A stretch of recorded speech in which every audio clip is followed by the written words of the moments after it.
தெங்காஞ்சி காஞ்சிபுரம் விட்டு கம்பேர் போய் கழுதட்டு பண்ணிருவி கைப்பிடிச்சி வந்த நாடு கரிராமங்கோவல்லி மாதிரி அமரு கொண்டு வந்த நாடு தேக்கியல் எல்ல குத்தி தேக்கி அமரு கொண்டு வந்த நாடு சின்ன அண்ணன் பெரிய அண்ணன் நடு அண்ணன் 3 பேரும் தங்கக்குள்ள கொண்டு வைங்க வெகுமான பத்து வைங்க. சித்த மருத்துவம்னு சொல்லும் பொழுது நம்ம இந்திய பாரம்பரிய மருத்துவ முறைகளில் 5000 வருடத்துக்கு மேலான பழமையான ஒரு மருத்துவமாக சொல்லி எடுத்துக்கொள்ளலாம். குறிப்பாக நம்ம தமிழ் பண்பாட்டோடு ஏய்ந்த ஒரு மருத்துவம். நிறைய பேர் அடிக்கடி சிறுநீர் கழிக்கின்ற அந்த பிரச்சனை எல்லாம் இருக்கின்றது. அந்த சிறுநீர் எப்படி அவர்களுக்கு அந்த தொந்தரவான ஒரு விஷயமாக இருக்கிறது, அதை நம்ம குணமாக்குவதற்கு என்னென்ன வழிமுறைகள், அது என்ன நோய் நிலைமைகளில் எல்லாம் அந்த மாதிரி இரவில் அடிக்கடி சிறுநீர் கழிக்கின்ற அந்த பிரச்சனைகள் எல்லாம் ஏற்படுகிறது, அது சித்தர்களுடைய பார்வையில் எப்படி அதை நம்ம குணமாக்குவது என்பது போன்ற விஷயங்களை பற்றி தான் நீங்க நம்ம பேச இருக்கிறோம். அதிலும் குறிப்பாக பார்த்தீங்கன்னா இந்த இரவுல சிறுநீர் கழிக்கிறது பார்த்தீங்கன்னா இடையில நம்ம குழந்தைகளுக்கு அடிக்கடி வரக்கூடிய ஒரு பிரச்சனையாக இருக்குது. அதாவது பார்த்தீங்கன்னா இன்னும் சில பேர் பார்த்தீங்கன்னா வயதுக்கு வந்ததுக்கு அப்புறம் கூட, அதாவது ஒரு 18 வயசு 20 வயசு வாலிபர் பெண்கள் கூட அந்த இரவில் சிறுநீர் கழிக்கின்ற ஒரு விஷயம் இருக்குது. அது சில நோய் நிலைமைகளில் வருகிறது. இவர்களுக்கு இளம் வயதில் வருகின்ற அந்த பிரச்சனை பார்த்தீங்கன்னா அவர்கள் எழுந்திருக்க சோம்பேறித்தனம் பெற்றுக்கொண்டு அப்ப அந்த குழந்தை பிராயத்தில் இருக்கின்ற அந்த பழக்கத்தின் அடிப்படையில் அவர்கள் வருவார்கள். அப்ப அவர்கள் அந்த படுக்க போவதற்கு முன்பு அந்த யூரின் சிறுநீர் கழிக்காமல் அப்படியே போய் படுத்து விடுவார்கள். அப்ப ரொம்ப அசதியின் காரணமாக பெட்லே இருக்கின்ற ஒரு தன்மை எல்லாம் ஏற்படும். அப்ப அந்த இளம் பிராயத்தில் ஏற்படுகின்ற அந்த இரவில் சிறுநீர் கழிக்கின்ற விஷயத்தை அவர்களிடத்தில் நாம் பேசும்போது அவர்களுக்கு என்ன பிரச்சனைகள் ஏற்படுகிறது என்பது போன விஷயங்களை அறிந்து அதற்கு தகுந்த சிகிச்சைகளை நம்ம எடுத்து கொடுக்கலாம். அப்ப அதன் மூலமாக அந்த பிரச்சனையை அவர்கள் அந்த இளவையில் ஏற்படுகின்ற அந்த இரவில் சிறுநீர் கழிக்கின்ற அந்த தன்மையானது குணமாகின்றதை நாம் பார்க்க முடிகிறது. ஆனால் இதே பாத்தீங்கன்னா ஒரு 30 வயசுக்கு மேல 40 வயசுக்கு மேல சில பேர்த்துக்கு வரும். அதாவது இளம் வயதுல அவங்க இந்த மாதிரி படுக்கையில சிறுநீர் கழிக்க மாட்டாங்க. அதே மாதிரி அடிக்கடி சிறுநீர் கழிப்பதற்கு எழுந்திருக்க பாத்ரூம் போக மாட்டாங்க. ஆனால் ஒரு 30 வயசு 40 வயசுக்கு மேற்பட்ட ஏஜ்ல பாத்தீங்கன்னா அவர்களுக்கு இந்த மாதிரி பிரச்சனை வரும். அப்ப என்ன தன்மையில் அந்த இரவில் அடிக்கடி எந்திரிக்க ஒரு சூழ்நிலை ஏற்படுகிறது, அல்லது பெட்ல அவங்க வந்து இருக்கின்ற ஒரு தன்மையெல்லாம் ஏற்படுகிறது என்பது போன்ற விஷயங்களை தான் நாம் பார்த்திருக்கணும். இதுல குறிப்பாக பாத்தீங்கன்னா இது பல்வேறு வகையான நோய் நிலைமைகளில் இந்த பிரச்சனை ஏற்படுகிறது. அப்ப அந்த நோய் நிலைமைகளிலிருந்து நாம் எப்படி நம்மை பாதுகாத்துக் கொள்வது, அதற்கு எவ்வாறு சிகிச்சை முறைகளை நாம் மேற்கொண்டு இருப்பது என்பது போன்ற பல விஷயங்களைத்தான் இன்னைக்கு நம்ம பேச இருக்கிறோம். இதை பேசுவதற்கு முன்னாடி நம்ம பாத்தீங்கன்னா இந்த சிறுநீர் இரவில் அடிக்கடி கழிப்பதனால், அதாவது ஒரு நாளைக்கு பாத்தீங்கன்னா இரவு நேரங்கள்ல தூங்கும்போது ஒரு 2 தடவை நம்ம எழுந்திரிச்சோம்னு வச்சுக்கோங்க, அது வந்து நார்மல், ஒன்றும் பிரச்சனை இல்லை. தூங்கும்போது எழுந்திரிச்சு, அதாவது அவங்க பெட்ல விட்டா ஒன்றும் பிரச்சனை இல்லை, பிரச்சனை. அதே மாதிரி 2 தடவைக்கு மேல அவங்க எந்திரிச்சு போய் பாத்ரூம்ல போய் அந்த சிறுநீர் கழிப்பது இருந்தாலும் அது வந்து ஒரு பிரச்சனைக்குரிய ஒரு விஷயம் தான். ஏனென்றால் அவர்கள் ஆழ்ந்த உறக்கத்தை அவர்களுக்கு அந்த ஆழ்ந்த உறக்கம் அவர்களுக்கு கிடைக்காது. அதே மாதிரி பல்வேறு வகையான உடல் உபாதைகள் ஏற்பட்டு உறக்கம் தடைபட்டுச்சுன்னா, அப்ப அந்த அடிக்கடி எழுந்திருக்கின்ற ஒரு தன்மை இருக்கின்ற காரணத்தினால் அவர்களுக்கு அந்த பிரச்சனை வருகிறது. அப்ப அதை தடுப்பதற்கு என்னென்ன வழிமுறைகளை நாம் கையாள வேண்டும் என்பதை நம்ம அறிவதற்கு முன்னாடி பாத்தீங்கன்னா இந்த சிறுநீரகத்தினுடைய ஃபங்க்ஷன், கிட்னியினுடைய ஃபங்க்ஷனை எப்படி நம்ம தெரிஞ்சுக்கிட்டோம்னா அப்பதான் அதனுடைய உள் விஷயங்களை எல்லாம் நாம் தெரிந்து கொள்ள முடியும். இப்ப கிட்னி பாத்தீங்கன்னா 2 பக்கம் ஒரு வயிற்றின் பின்பகுதியில் பாத்தீங்கன்னா அந்த முதுகு பக்கத்தில் ஓரமாக 2 பகுதியில் அவரை விதை வடிவில் 2 கிட்னி இருக்கு. அந்த 2 கிட்னிலையும் பாத்தீங்கன்னா கீழே ஒரு யூரிட்டர் என்று சொல்லப்படுகின்ற ஒரு குழாய் வரும். 2 கிட்னில இருந்தும் அந்த குழாயில் வந்து ரெண்டும் வந்து ஒரு யூரினரி பிளாடர் என்று சொல்லப்படுகின்ற அந்த சிறுநீர் பையில போய் சேரும். அந்த பிளாடருக்கு மொத்தமா சேர்ந்து ஒரு குழாய் கீழே வரும். கீழே வந்து பாத்தீங்கன்னா அது பாத்தீங்கன்னா யுரித்ரா என்று நாம் அதை சொல்லுவோம். புரியுதுங்களா?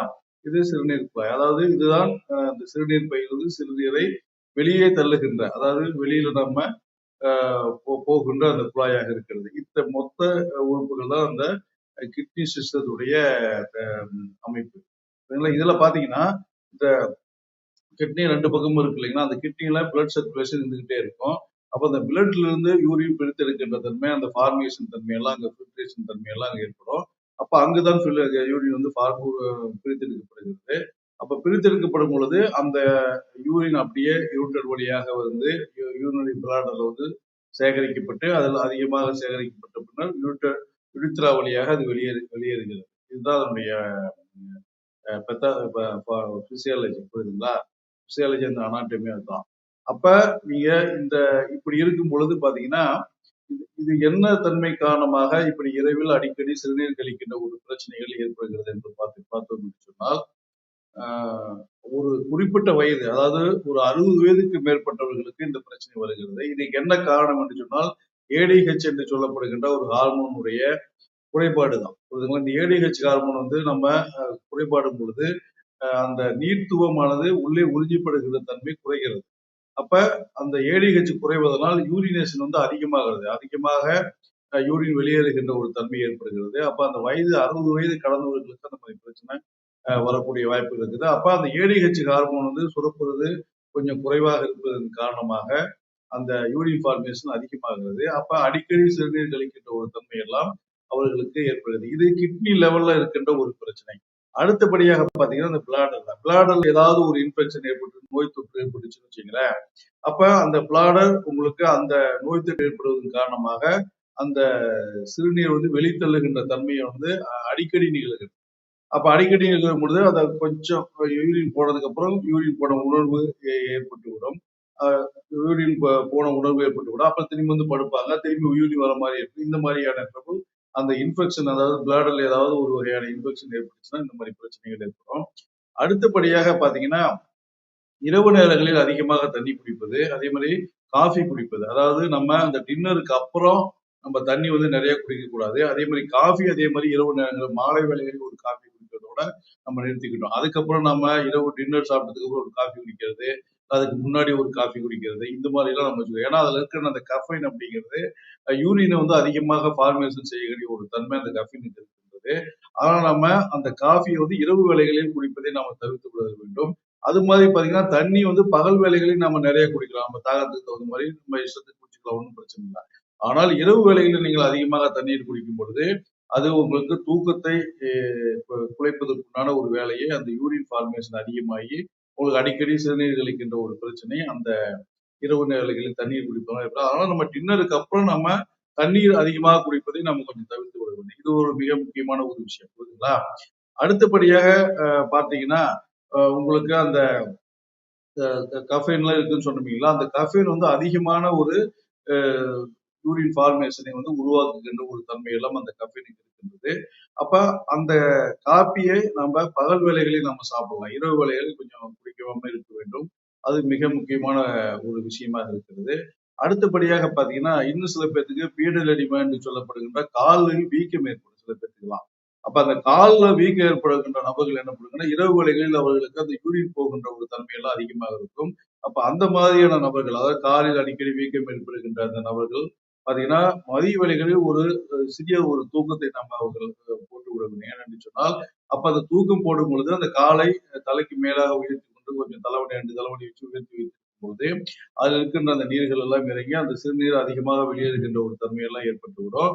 அப்ப இரவு வேளைகளில் அவர்களுக்கு டீப் ஸ்லீப் ஏற்பட்டுவிடும். இல்லைன்னா இரவு வேளைகளில் அவர்களுக்கு அதிகமான யூரின் வெளியேறுகின்ற ஒரு தன்மை இருக்கு. அப்ப அவர்களுக்கு தூக்கம் கிடைக்கின்ற ஒரு விஷயம் அங்கு நடக்கிறது. புரியுதுங்களா? இப்ப இதுல மிக முக்கியமான விஷயத்தை இங்க நாம் வந்து பார்க்க வேண்டும். புரியுதுங்களா? அப்ப அந்த பீடல் அடிமை இருக்கிறவங்க பகல் வேளைகளில், மதிய வேளைகளில் கொஞ்ச நேரம் தூங்குறது கொஞ்சம் நல்லா, அதுவும் காலை மேல உயர்த்தி வைத்துக் கொண்டு தூங்கி கொள்ள வேண்டும். புரியுதுங்களா? அடுத்தபடியாக பாத்தீங்கன்னா நம்ம பெண்களுக்கு இது பெரும்பாலும் இப்ப சொல்ற காரணம் அதிகமாக இருக்கும். ஏன்னு சொன்னால் அந்த யுரிட்டர் என்று சொன்ன பண்ணீங்களா, அந்த பகுதியில் நிறைய தசைகள் இருக்கும். அந்த யுரிட்டர் பகுதியில், அந்த சிறுநீர் குழாய் பகுதி, பிளாடருக்கு கீழே. அப்ப அந்த யுரிட்டர் பகுதியில் தசைகள் அதிகமாக இருக்கும் பொழுது அது என்ன ஆகுனா பெண்களுக்கு இயல்பாகவே ஒரு குழந்தை பெற்ற பெண்கள் குழந்தை பெறும் பொழுது அந்த குழந்தையானது வெளியே வருகின்ற தன்மையும் பொழுது அந்த தசைகள் சுருங்கி விரியும் பொழுது அந்த தசைகள் கொஞ்சம் எலாஸ்டிசிட்டி தன்மையானது குறைந்து விடும். அப்ப புரியுதுங்களா? அப்ப குறையும் பொழுது என்ன ஆகுனா அந்த இடத்துல யூரின் வந்து அடிக்கடி வருகின்ற ஒரு தன்மை எல்லாம் இருக்கும். அது வந்து அப்ப இருக்கும் பொழுது உங்களுக்கு இரவு வேளைகளில் அவர்களுக்கு அந்த யூரினேஷன் அதிகமாக இருக்கின்ற ஒரு வாய்ப்பு இருக்கும். அப்ப அதற்கு சில பயிற்சி முறைகள் இருக்கின்றது, எக்ஸசைஸ் முறைகள் இருக்கின்றன.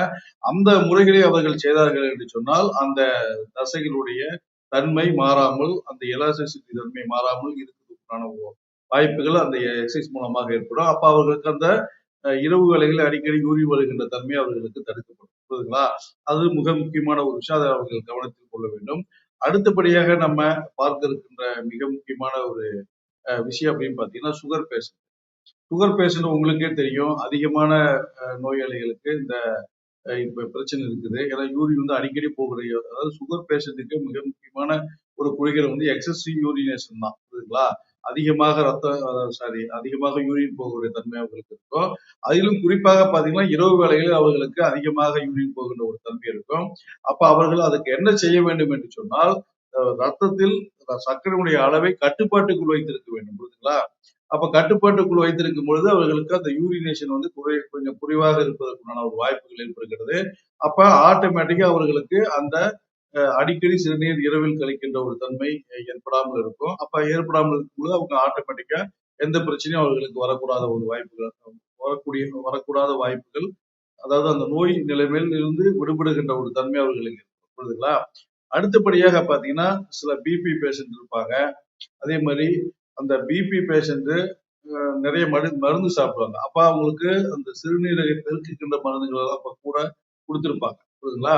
அப்ப அந்த மாதிரி நோயாளிகள் அந்த சிறுநீர் பெருக்கி மருந்துகளை சாப்பிடும் பொழுது உங்களுக்கு என்ன ஆகுனா யூரினேஷன் அதிகமாக போயிட்டு இருக்கும். யூரின் அதிகமாக போயிட்டு இருக்குமா?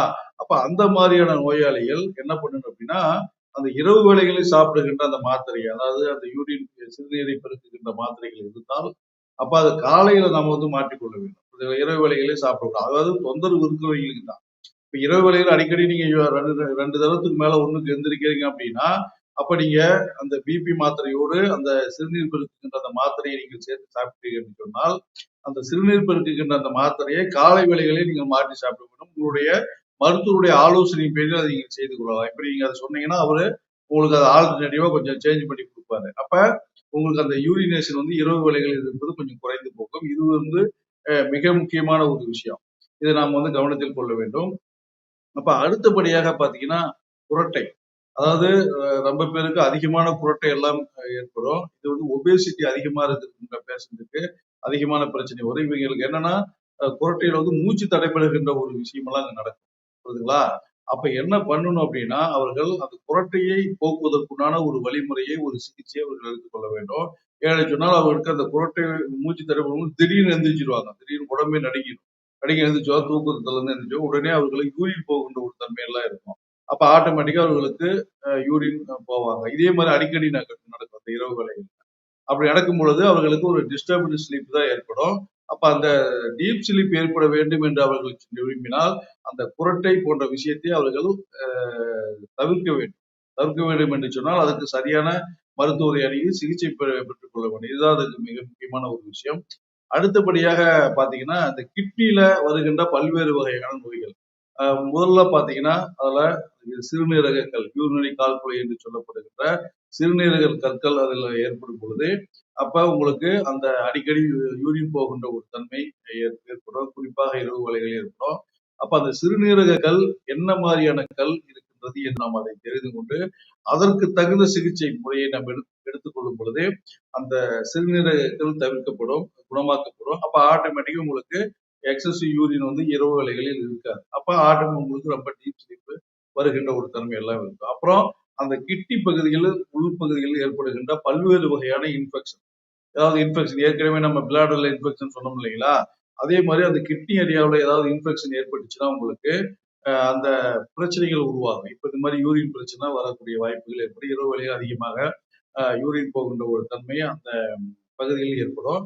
அப்ப அதை என்ன மாதிரியான இன்ஃபெக்ஷன் ஏற்பட்டிருக்கிறது என்பதை நாம் அதை தெரிந்து கொண்டு அதற்கு தகுந்த சிகிச்சை முறைகளை மேற்கொள்ளும் பொழுது அந்த எக்ஸசிவ் யூரினை நம்ம தவிர்த்துக் கொள்ளலாம். ஆகவே அது மிக முக்கியமான ஒரு விஷயம். புரியுதுங்களா? அப்புறம் இன்னும் சில பேர்த்துக்கு அந்த யூரின் அந்த அந்த பகுதியில் பாத்தீங்கன்னா உங்களுக்கு சில பேர்த்துக்கு வீக்கங்கள் ஏற்படுகின்ற ஒரு தன்மையெல்லாம் இருக்கு கிட்னில. அப்ப அந்த மாதிரியான நபர்களுக்கும் இந்த மாதிரியான பிரச்சனைகள் வரக்கூடிய ஒரு வாய்ப்புகள் எல்லாம் இருக்கிறது. ஆகவே அந்த கிட்னில என்ன நோய்கள் ஏற்படுகிறது என்பதை தெரிந்து கொண்டு அதற்கு தகுந்த நாம ட்ரீட்மெண்ட் எடுக்கும் பொழுது அந்த எக்ஸசிவ் யூரின் வந்து நம்ம தடுத்துக் கொள்ளலாம். ஆகவே இரவு வேளைகளில் சுகமாக நம்ம வந்து உறங்கலாம். இதுதான் மிக முக்கியமான விஷயம். உறக்கம் வந்து தடைபடாது. அப்புறம் இன்னொரு விஷயம் என்னன்னு கேட்டீங்கன்னா, அந்த யூரிட்டர் சொன்ன பார்த்தீங்களா? யூரிட்டர், பிளாடரு, அடுத்தது யுரித்ரா.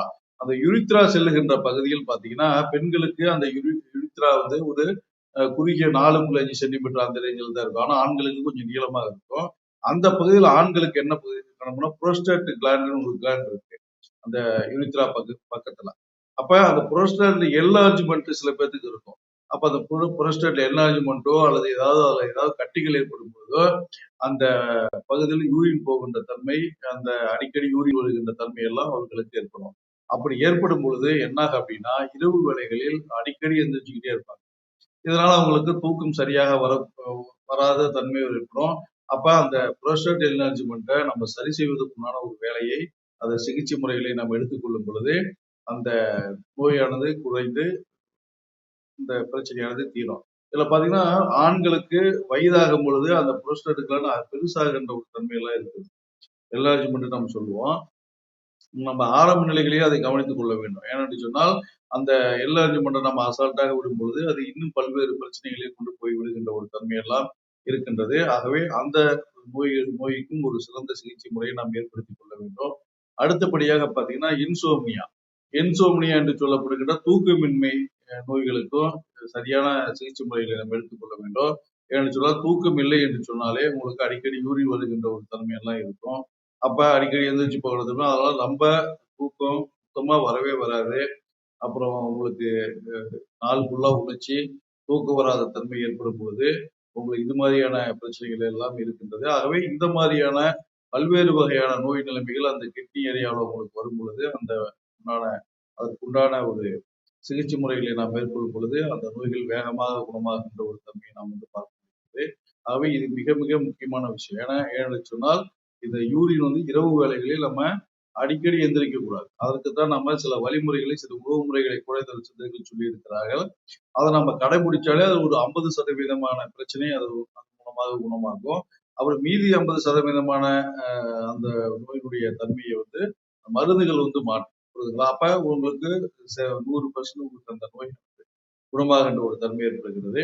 இதுல மிக முக்கியமா நான் பார்க்க வேண்டியது என்னன்னு கேட்டீங்கன்னா, இதுல உணவுகள் அப்படிங்கிறது இரவு வேளைகளில் பெரும்பாலும் பாத்தீங்கன்னா, இந்த நீராகாரமான உணவுகள், நீர்த்துவமான உணவுகளை நம்ம சாப்பிடுவதை முதலில் தவிர்க்க வேண்டும். அதே மாதிரி பானங்கள் அதிகமாக சாப்பிடுவதை தவிர்க்க வேண்டும். பானங்கள் என்று சொன்னால் இரவுல வந்து ஜூஸ் சாப்பிடுறது, அதே மாதிரி சர்க்கரை சேர்ந்த பொருட்கள் அதிகமாக சாப்பிடுவது, சிட்ரஸ் ஃப்ரூட்ஸ் என்று சொல்லப்படுகின்ற ஆரஞ்சு, எலுமிச்சம்பழம் போன்ற பழங்களை ஜூஸாக போட்டு சாப்பிடுவது அல்லது அப்படியே சாப்பிடுவது, இது மாதிரியான பிரச்சனைகளை இது சாப்பிடும்போது இந்த பிரச்சனைகளை உருவாக்குகின்ற தன்மை அந்த பழங்கள் எல்லாம் ஏற்படுத்தும். அதே மாதிரி இரவு வேளைகளில் ஸ்வீட் அதிகமாக சாப்பிடுறது, இந்த மாதிரியான பிரச்சனை வச்சிருப்பது. ஏற்கனவே நம்ம சொன்னோம், காஃபி, டீ இது மாதிரியான பானங்கள் பானங்கள் தண்ணீர் நிறைய குடிக்கிறது. இன்னும் சில பேர் பார்த்தீங்கன்னா, இந்த சாப்பாடு வடிச்ச கஞ்சிலாம் சில பேர் சாப்பிடுவாங்க. பார்லி கஞ்சி சில பேர் சாப்பிடுற நபர்கள் இருக்கிறாங்க. இடைவேளைகள் சில பேர் மோர் சாப்பிடுபவர்கள் கூட இருக்கிறாங்க. புரியுதுங்களா? அந்த மாதிரி நீர்த்துவமான உணவு முறைகளை, உணவுப் பொருட்களை நாம் சாப்பிடுவதை இரவு வேளைகளை தவிர்த்து விட வேண்டும். அதுதான் மிக முக்கியமான விஷயம். புரியுதுங்களா? அடுத்தபடியாக பார்த்தீங்கன்னா, உணவுகள் எப்பொழுதுமே நார்ச்சத்து மிகுந்த உணவுகளை இரவு வேளைகளில் எடுக்கணும். இந்த மாதிரி ட்ரபுள் இருக்கிற பேஷண்ட் பார்த்தீங்கன்னா, அந்த நார்ச்சத்து மிகுந்த உணவுகள், நார்ச்சத்து உணவுகள் எது அப்படின்னு பார்த்தீங்கன்னா, குறிப்பாக காய்கறிகள். புரியுதுங்களா? காய்கறிகளை நம்ம பாயில் பண்ணி அதை அப்படியே கூட சாப்பிடலாம், அல்லது அதுக்கு தொட்டுக்க கூட்டாக வைத்துக் கொள்ளலாம். இடைவேளைகள் தோசை, இட்லி இது மாதிரி சாப்பிடும் பொழுது அதற்கு அந்த காய்கறிகள் அதிகமாக நம்ம சேர்த்து அதை சாப்பிடும் பொழுது அதுவும் உங்களுக்கு சப்போர்ட் பண்ணும். புரியுதுங்களா? ஆட்டோமேட்டிக்கா யூரின் பிரச்சனை, யூரின் போகாத ஒரு தன்மையை அந்த உணவுப் பொருட்கள் எல்லாம் உங்களுக்கு ஏற்படுத்தும். ஆகவே இந்த மாதிரியான ஒரு விஷயங்களை நம்ம சரியாக கடைபிடித்து ஒழுக வேண்டும். புரியுதுங்களா? அப்படி ஒழுகும் பொழுது உங்களுக்கு ஒரு மிக முக்கியமான ஒரு விஷயம் என்னவென்று சொன்னால், இரவு வேளைகளில் டின்னருக்கு பின்பு நீங்க அந்த நீர்த்துவமான பானங்களை நீங்கள் உணவுகளையோ, பானங்களையோ நீங்க வந்து சாப்பிடுவதை தவிர்த்து விட வேண்டும். ஏனென்று சொன்னால், நிறைய பேர் அந்த பழக்கத்தை வைத்திருக்கிறாங்க. ஒரு ஜூஸ் சாப்பிடுறது, இது மாதிரிலாம் வச்சிருக்கிறாங்க. அப்ப அதெல்லாம் நம்ம ஒரு 7 மணிக்கு முன்ன, ஒரு 6 மணிக்கு முன்ன பகல் வேளைகளில் நம்ம சாப்பிட்டு பழக்கப்படுத்திக் கொள்ள வேண்டும். ஆகவே அந்த இரவு வேளைகளில் இதெல்லாம் கொஞ்சம் தவிர்த்துடுங்க. அப்ப அந்த உணவு முறைகள் மூலமாக இதை தவிர்க்கும் பொழுது உங்களுக்கு எந்த பிரச்சனையும் உங்களுக்கு வராது. அப்புறம் அந்த நார்ச்சத்து உணவு பொருட்கள் நமக்கு கொஞ்சம் சப்போர்ட் பண்ணுகின்ற ஒரு தன்மை இருக்கிறது. இதெல்லாம் சேர்ந்து உங்களுக்கு அந்த நோயை முற்றிலுமாக குணமாக்குகின்ற ஒரு தன்மை இருக்கிறது. இதற்கு பின்பும் உங்களுக்கு இந்த உணவு முறைகளுக்கு பின்பும் அந்த மாதிரியான இரவு வேளைகளில் அதிகமான நோய் நிலைமைகள் வருகிறது என்று சொன்னால் அதற்குண்டான பரிசோதனைகளை நாம் மேற்கொண்டு, அதாவது கிட்னி ஃபங்க்ஷன் டெஸ்ட் இருக்கு. அதாவது கிட்னி ஃபெயிலியர்ல கூட இந்த மாதிரி பிரச்சனைகள் வரும். அடிக்கடி யூரின் போகின்ற தன்மை இரவு வேளைகளில். அப்ப அதற்கெல்லாம் ஒரே நிவாரணம் என்னவென்று சொன்னால் உடனடியாக பரிசோதனை, கிட்னி ஃபங்க்ஷன் டெஸ்ட் என்று சொல்லப்படுகின்ற அந்த பரிசோதனை செய்து அதை பார்த்த பிறகு நம்ம அதுக்கு ஒரு முடிவுக்கு வரணும். புரியுதுங்களா? அப்படி வரும் பொழுது உங்களுக்கு அந்த அந்த அந்த விஷயங்கள் உங்களுக்கு படிப்படியாக குணமாகின்ற ஒரு தன்மை ஏற்படுகின்றது. ஆகவே நீங்கள் மிக முக்கியமாக கவனிக்க வேண்டியது, அந்த கிட்னியில ஏதாவது ஒரு சிம்டம்ஸ் வந்தது அப்படின்னா அந்த பரிசோதனைகள் செய்து பார்த்துக்கொண்டு அதற்கு தகுந்த மருந்துகளை நாம் சாப்பிடும் பொழுது அந்த நோய்களிலிருந்து நம்ம விடுபடுவதற்கான ஒரு வாய்ப்புகள் இதன் மூலமாக ஏற்படுகிறது. ஆகவே இந்த நோய்களை தவிர்ப்பதற்கு இப்ப சொன்ன அந்த விஷயங்களை நீங்கள் கடைபிடியுங்கள். உணவு முறைகளையும் நாம கடைபிடிக்கும் பொழுது அந்த நோய்களிலிருந்து நம்ம விடுபடலாம். அடுத்தபடியாக நம்ம நிகழ்ச்சிக்கு ஒரு காலம் இருக்கிறாரு, அவர் பேசி காமிப்பார். ஹலோ, வணக்கம், சொல்லுங்க. எங்கிருந்து பேசுறீங்க? அப்படியா? சரிங்க. கண்டிப்பா, கண்டிப்பா. சரி. அப்படியா? ஆ, சரிங்க. சரி, சரி, சரி. அப்படிங்களா? சரி, சரி, சரி. ம். தாம்பரத்துலருந்து பேசுறீங்களா? சென்னை தாம்பரம். ம். அப்படியா? ஆ, சரி. ம். சரி, சரி. ஆஹா. சரி. அப்படி ஏற்கனவே வந்து பார்த்துருக்கீங்க மெட்ராஸ்ல. ஆ, ஆ. வேற அம்மாவுக்கு வந்து பார்த்தீங்களா? ஆ, ஆ. ஓஹோ! சரி, சரி. பக்கவாதம் உங்களுக்கு. சரி. இப்ப நல்லா நடக்குறாங்களா? ஆ, சரிங்க. அப்படியா? ஆ, சரி, சரி. ஆ, சரி. கண்டிப்பா, கண்டிப்பா. ம். சரி. இப்போ உங்களுக்கு என்ன ப்ராப்ளங்க? அப்படியா? இப்ப பக்கவாதம் உங்களுக்கு வந்து இப்ப நல்லா நடக்குறாங்க.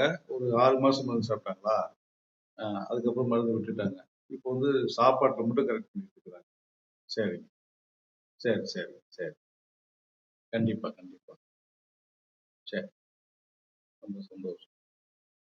இப்போ உங்களுக்கு என்ன ப்ராப்ளம்? ஆ, ஆ. அப்படியா? ஆ, ஆஹ, ஆ. சோரியாசிஸா? சரி, ரைட். ஆ, சரி. ம். சரி. ம். சரி. சரி. அதாவது என்னன்னு கேட்டீங்கன்னா, அந்த சோரியாசிஸ் அப்படிங்கிறது பார்த்தீங்கன்னா, ஒரு வகையான ஆட்டோ இம்யூனிட்டி டிசீஸ். ஆமா. இது பெரும்பாலும் பார்த்தீங்கன்னா, உங்க நோய் எதிர்ப்பு சக்தி உங்களுக்கு எதிரா திரும்பி அது நோயை உருவாக்குற ஒரு தன்மை இருக்கு. ஆமா. அடுத்து இதுக்கு வந்து சில உணவு முறைகள சொல்றேன். ஒரு மருந்துகள சொல்றேன். நோட் பண்ணிக்கங்க. உணவு முறைகள் அப்படின்னு பார்த்தீங்கன்னா, கம்பு, சோளம், கத்திரிக்காய், அவரைப்பருப்பு, தட்டப்பயிறு, புளிப்பான உணவுகள், பேக்கிங் செய்யப்படுகின்ற தின்பண்டங்கள், ரெடிமேட் உணவுகள், ஃபாஸ்ட் ஃபுட் ஐட்டங்கள் இதெல்லாம் கொஞ்சம் கூட சாப்பிடாதீங்க. அடுத்தபடியா நான் வெஜிடேரியன்ல பார்த்தீங்கன்னா, வெள்ளாட்டுக்கறி, காடை, கௌதாரி இத மட்டும் சாப்பிடுங்க. வேற எதுவும் சாப்பிட வேண்டாம். சரிங்களா? மருந்துகள் அப்படின்னு பார்த்தீங்கன்னா, ஆமா, ஆமா. மருந்துகள் அப்படின்னு பார்த்தீங்கன்னா, சிவனார் வேம்பு சூர்ணம். ஆமா. ஆ, கந்தக பஸ்பம், கலகரை பஸ்பம் இது 3யும் ஒண்ணா மிக்ஸ் பண்ணிட்டு, காலையில ஒரு வேளை, இரவு வேளையில ஒரு வேளை பால்ல கலந்து சாப்பிடுங்க. அடுத்தபடியா பார்த்தீங்கன்னா, கார்போகி மாத்திரை. இது காலை ஒரு மாத்திரை, இரவு வேளையில ஒரு மாத்திரை. கண்டிப்பா. ஆமா. ம். சரி. ம். கண்டிப்பா, கண்டிப்பா. அது மாரி பண்ணுங்க. அப்புறம் ஆ, ஆமா. ஆ. கடுக்காய் மாத்திரை. இது காலைல ஒரு மாத்திரை, இரவுல ஒரு மாத்திரை. அதே மாதிரி பார்த்தீங்கன்னா, சோரா அப்படின்ற ஒரு ஆயில் இருக்கு. அந்த ஆயில் வந்து இரவுல அப்ளை பண்ணிடுங்க. காலையிலயும் எந்திரிச்சு இந்த ஹெர்பல் பாத் பவுடர் ஒரு சித்த மருந்து கடையில கிடைக்கும். அத வாங்கி யூஸ் பண்ணுங்க. அது சோப்புக்கு பதிலா யூஸ் ஆமா. இத பயன்படுத்தி இருந்து மருந்தெல்லாம் சாப்பிட்டுட்டு வாங்க. இந்த நோய் படிப்படியா குறைஞ்சிரும். குறைஞ்சிட்டு அதுக்கப்புறம் இடையில ஏதாவது டவுட் இருந்தா மட்டும் எனக்கு சொல்லுங்க. சரிங்களா? ஆ சரி, சரி, சரி. ஓகே. வணக்கம். அடுத்தபடியா இன்னொரு ஆள் இருக்காரு. அவர்ட்ட பேசிடலாம். ஹலோ. வணக்கம் சொல்லுங்க. எங்கிருந்து பேசுறீங்க? ஓ! சேலமா? சொல்லுங்க. என்ன ப்ராப்ளங்க? ஆ இடுப்பு வலிங்களா? சரிங்க. இடுப்பு வலிக்குது. கால் கொஞ்சம் லைட்டா மரத்து போற மாரி இருக்குதா? சரி. அடிபட்டுச்சுங்களா இடுப்புல ஏதாவது? ஆ அப்படியா? சரி. ஆ, ஆ சரிங்க. ம்,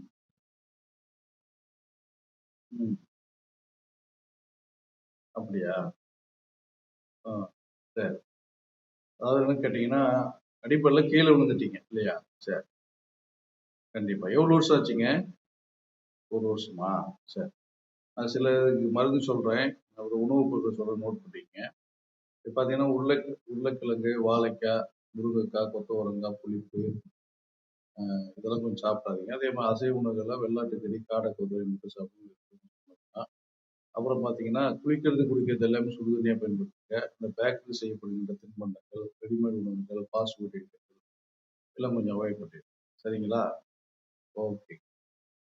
அடுத்தபடியா மருந்துகள் பார்த்தீங்கன்னா ஆமா, கண்டிப்பா. சரி. ஆ ஆமா. அமுக்கராச்சூரணம். ஆமா.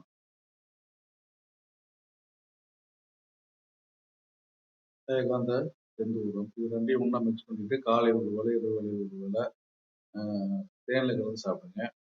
அதே மாரி திரிபலா கற்பூர மாத்திரை காலை ஒரு மாத்திரை, இரவு வேளை ஒரு மாத்திரை. ஆமா. தாண்டிக்கா சூர்ணம் காலை ஒரு ஸ்பூன், இரவு வேளை ஒரு ஸ்பூன்.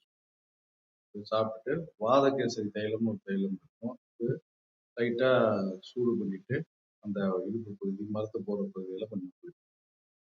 சரிங்களா? ஆ. இடையில ஏதாவது சந்தேகம் இருந்தா எனக்கு ஒரு ஃபோன் பண்ணுங்க. சரிங்களா? ஆ, ஆமா, ஆமா. கண்டிப்பா.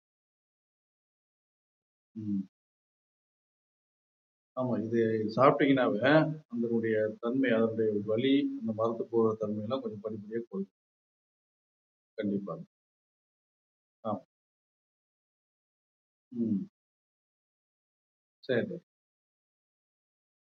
ஆ, ஆமா. ஓகே. வணக்கம். அடுத்தபடியாக நமது நிகழ்ச்சி முடிந்த பின்னரும் உங்களுக்கு ஏதேனும் சந்தேகம் இருப்பின், எனது வாட்ஸ்அப் எண்ணான 9514325454 என்ற எண்ணில் தொடர்பு கொண்டு, உங்களுடைய சந்தேகங்களையும், உங்களுடைய நோய்களுக்கு உண்டான ஆலோசனைகளையும் நீங்கள் கேட்டு தெரிஞ்சுக்கலாம். இந்த காணொளியை நீங்கள் அனைவருக்கும் ஷேர் செய்யுங்கள், லைக் செய்யுங்கள். இந்த மருத்துவ விழிப்புணர்வு காணொளியானது உடனடியாக உங்களுக்கு தினந்தோறும் வருகின்ற இந்த காணொளி உடனடியாக உங்களுக்கு வந்து சேர்வதற்கு உங்களுடைய ஆன்லைன் டிவி சேனல்களை சப்ஸ்கிரைப் செய்து கொள்ளுங்கள். ஏனென்றால் நாங்கள் தினந்தோறும் இது போன்று இருக்கின்ற இந்த மருத்துவ விழிப்புணர்வு காணொளி உங்களுடைய உள்ளங்களிலும் இல்லங்களிலும் உடனடியாக வந்து சேர்வதற்கு இது மிகவும் அவசியமானதும். அப்படியே அந்த பெல் பட்டன் அழுத்திவிட்டு ஆல் என்ற ஆப்ஷனை கிளிக் செய்யுங்கள். இதை நீங்களும் பார்த்து மற்றவர்களையும் பார்க்க செய்து அதிக ஆரோக்கியத்துடனும், அதிக ஆயுளுடனும் வந்து இந்த உலகை வெல்வதற்கான ஒரு சூழலை ஏற்படுத்தும்.